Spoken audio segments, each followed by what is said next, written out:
Today, I'm gonna answer all of your questions. Let's go!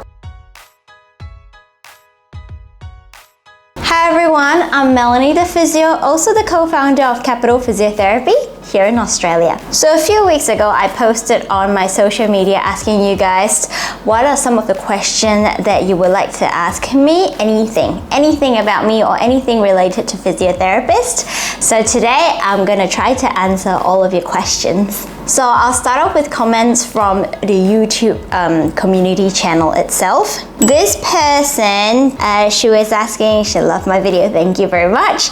She's asking, what are the best and worst tool marketed to help people recover from injuries?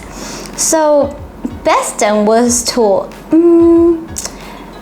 I think a best tool, there's so many depending on your injury and what your injury type is, but generally most rehab I would get people to use. The most common type would be foam roller, the massage balls, a few different resistance band, and also weights sets as well. Those are more common exercise, and sometimes we use balance board.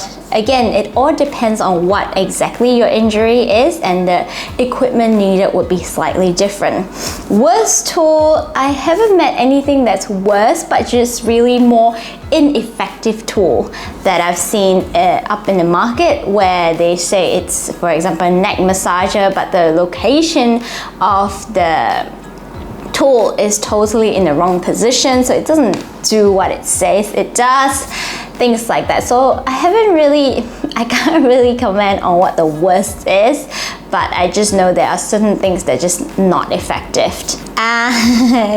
Your video is great, thank you. Exercise to help excessive kyphosis of the spine. So excessive kyphosis is basically a curvature of your spine. We have videos delegated for this video, so I'll put it down in the description link below on that particular video. But kyphosis really depends whether it's inborn or it's more environmental.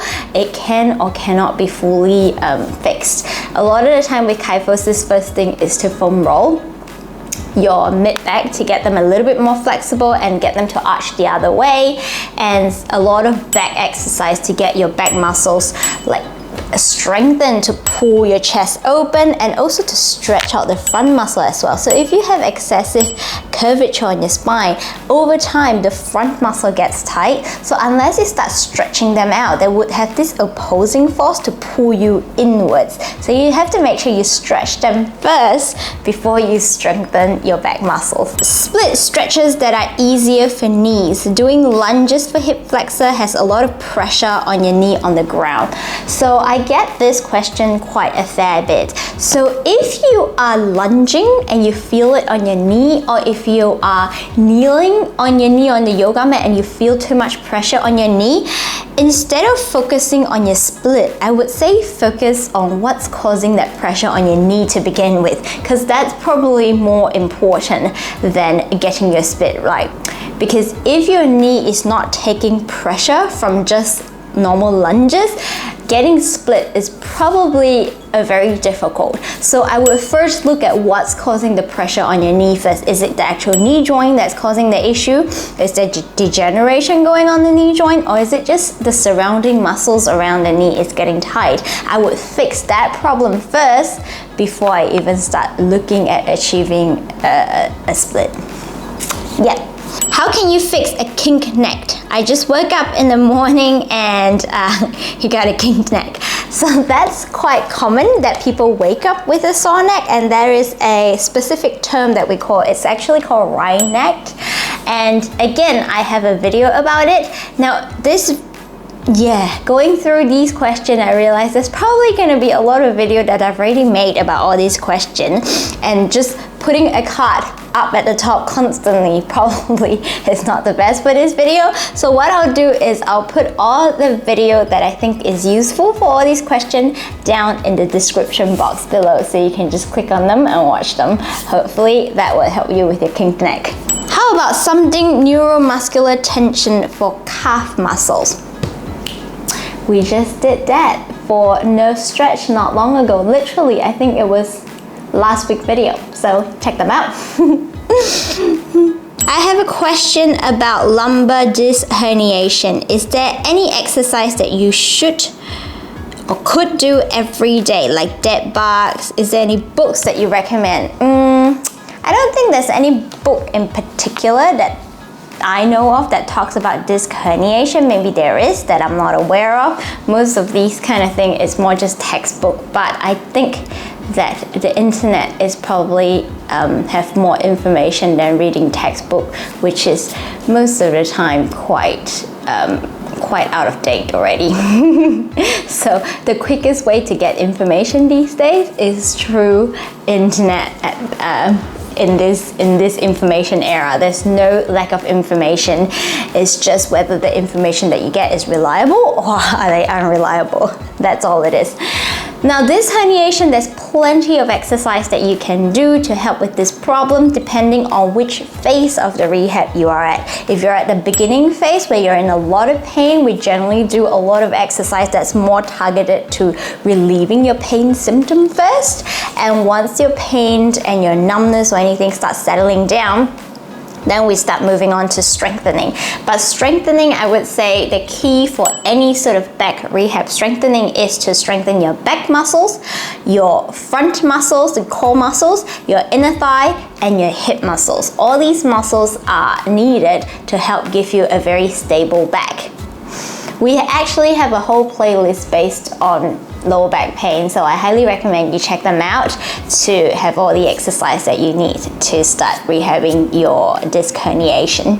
Recovery for ankle sprain and hairline fracture. I sprained my ankle and injured the side of my foot. There's bruising. You're in a cast for 2 weeks, removed yesterday, and you're not referred to any physio, which is quite surprising because a lot of these, once you're out of cast, you should be seeing, actually when you're in the cast, you should be seeing physio already.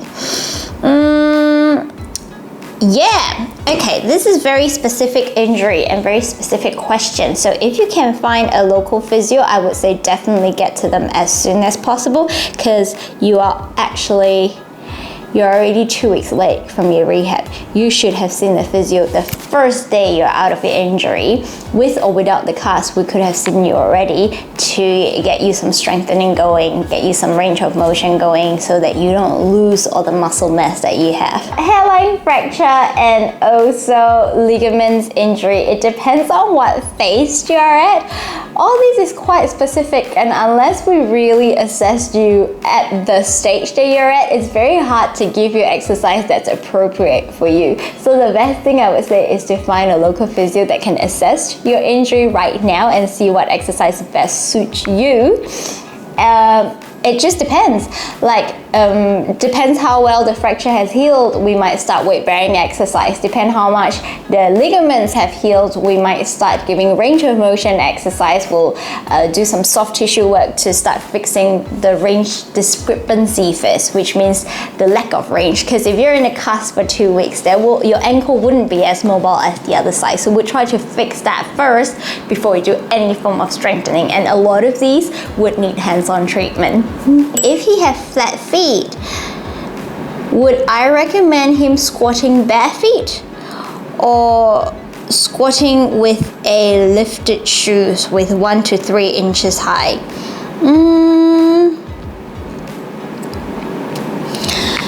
Okay, so flat feet.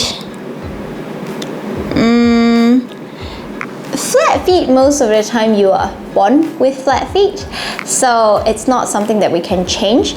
So the easiest way to correct your arches is to put an orthotics in there, not a heel rise, no, an orthotics that helps support your arch.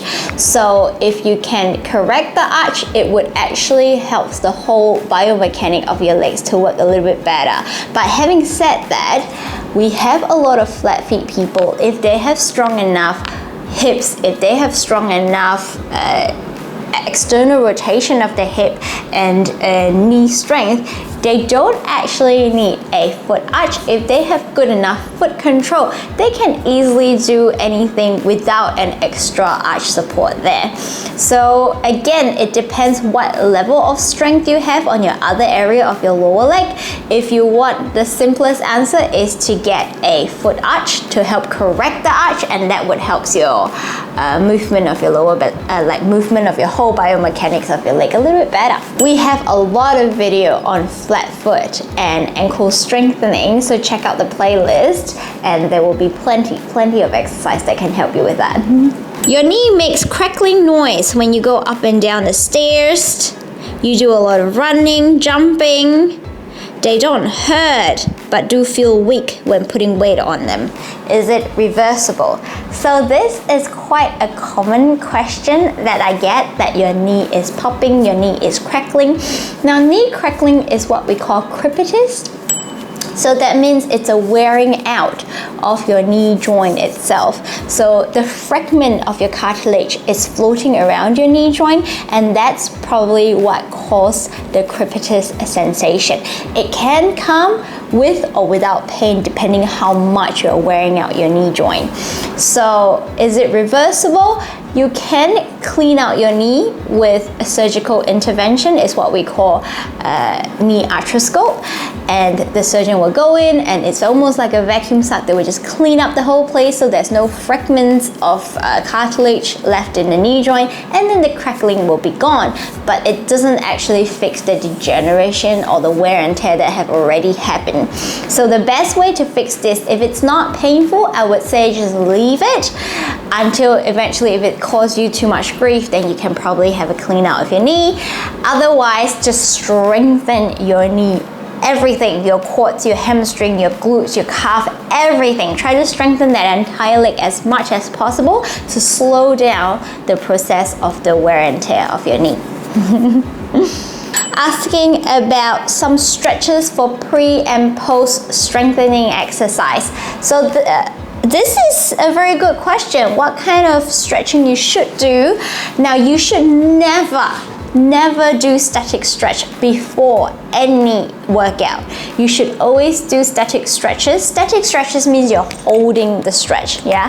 You should do them after your workout, not before your workout, because if you stretch right before your workout, you actually reduce the efficiency of your muscle. So always stretch after, warm up before, but stretch after.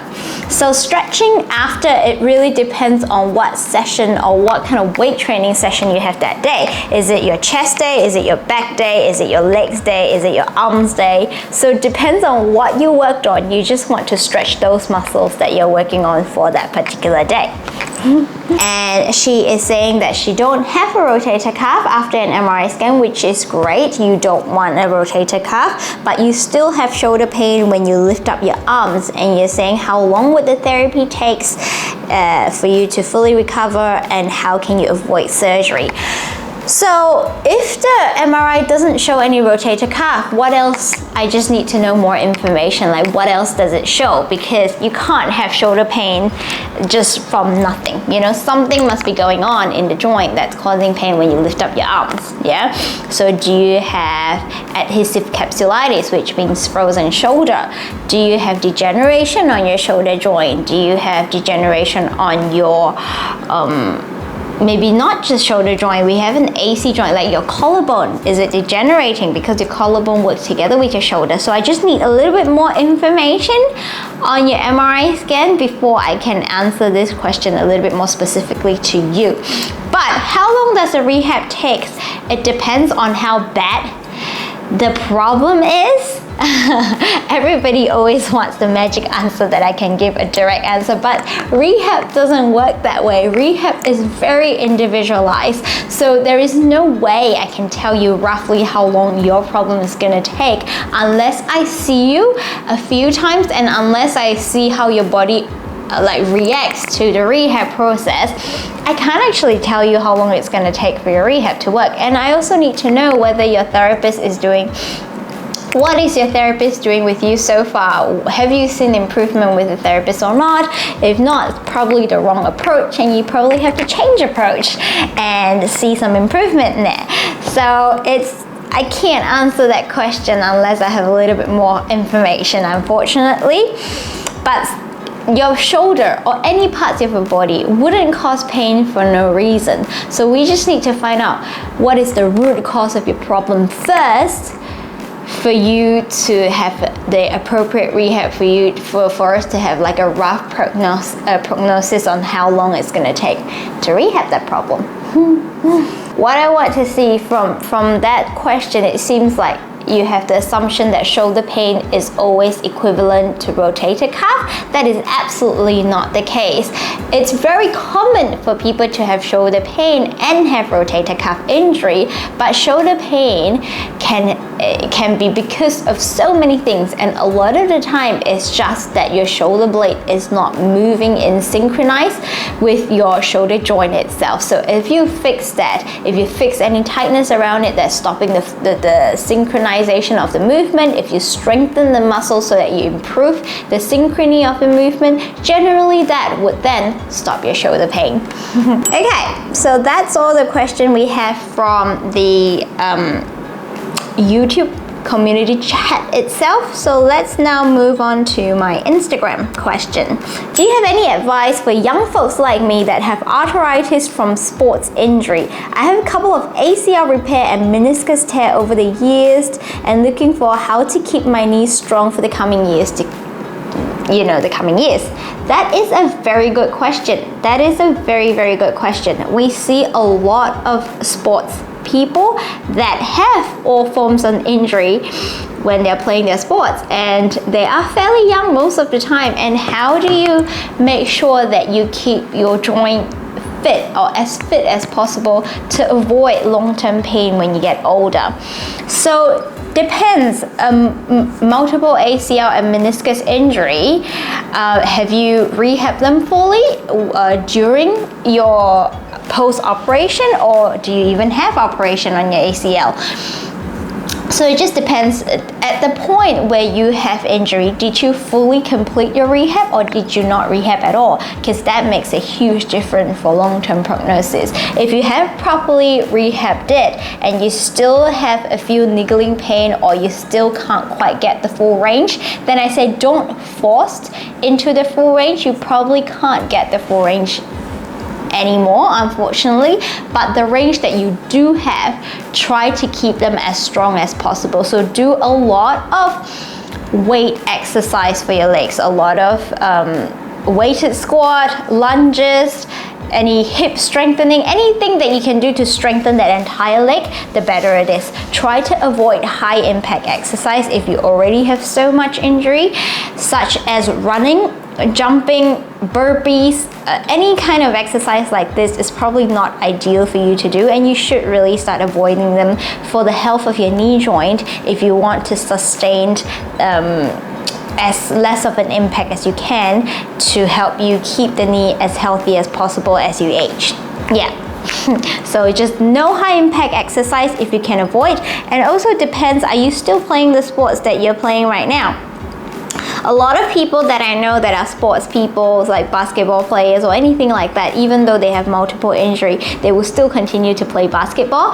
And I think that's fine if that's really what you're passionate about, but you just have to be aware of the longevity of that sports that you can play, and you do need to know when to stop. If your body is really telling you that you cannot handle it anymore, you gotta learn to stop and swap a different sports if possible. But if you're still playing them and you're still coping with them, I think it's fine. Just keep playing the sports that you love, but on the side, during the other days that you're not playing the sport, you really need to keep that knee strong as possible. And try to avoid any other sports that put a lot of impact on that knee. So just pick one sport that you're really passionate about, try to avoid any other high impact sports or exercise, and then try to keep that knee as strong as possible. Whenever I sit or squat, I think it's tight IT band. When I stretch my psoas, it gives me temporary relief, but it comes back after a few minutes. Yes, Yes, so tight hip flexor can cause flicking and snapping of your hip. We have a video all about snapping hip syndrome. And yes, stretching is a temporary relief. You need to keep doing them because your body have what we call muscle memory. So if you have a shortened hip muscle for years already, just doing them once or twice or doing them for a couple of weeks, it's not going to change that muscle memory. If you stretch it and you already see significant results, you need to consistently keep doing them until you have a new muscle memory, until that muscle starts to be loosed and stay loosed. And when that happens, you then need to strengthen your hip flexor. A lot of tight muscles are weak muscles. So not only do you need to stretch them, you also then need to strengthen them after they reach a optimal length.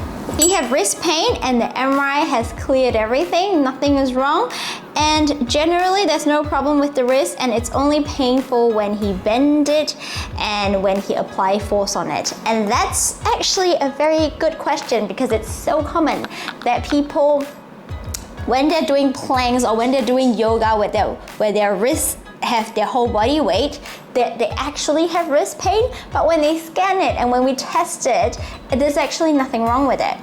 The problem is how you're putting the pressure on your wrist joint. So a lot of the time, people are putting the wrist in an awkward angle where it's loading up one part of the joint more than the other part. So you want to make sure that your wrist is always directly under your shoulder whenever you're doing all this weighted exercise. Same as when you're doing, if you're lifting heavy weights and if you're lifting bars and things like that, you want to make sure the wrist is either in slight extension or neutral, but they're not sort of like twisting side to side that way. So you really want to grab them as neutrally as possible. And second thing is to look at your shoulder control. A lot of the time is that your shoulder is not taking up or absorbing the shock as much, so it radiates down and all the force goes straight onto your wrist joint instead. So make sure that you have a nice stable shoulder and you're controlling the shoulder so that they're absorbing most of the weight, because shoulder muscles are a lot stronger than wrist and fingers muscles. So you do want them, when you're doing a lot of weighted exercise, you do want your shoulder to be taking most of the load. So making sure that your shoulder is taking the load, making sure that your positioning of the wrist is correct, and eventually you should start feeling that the wrist pain is just completely gone. Okay, so that's all the questions that I have on my Instagram account. Now let's go on to our private Facebook page. Bicep tendonitis and the best strengthening exercise to help rehab it. Now, yes, bicep tendonitis is a very tricky one because it's so stubborn to treat. So bicep tendonitis, or any form of tendonitis really, it's how we treat it is basically just slowly loading the tendon up. So the rehab is going to be quite uncomfortable and a lot of the time quite painful.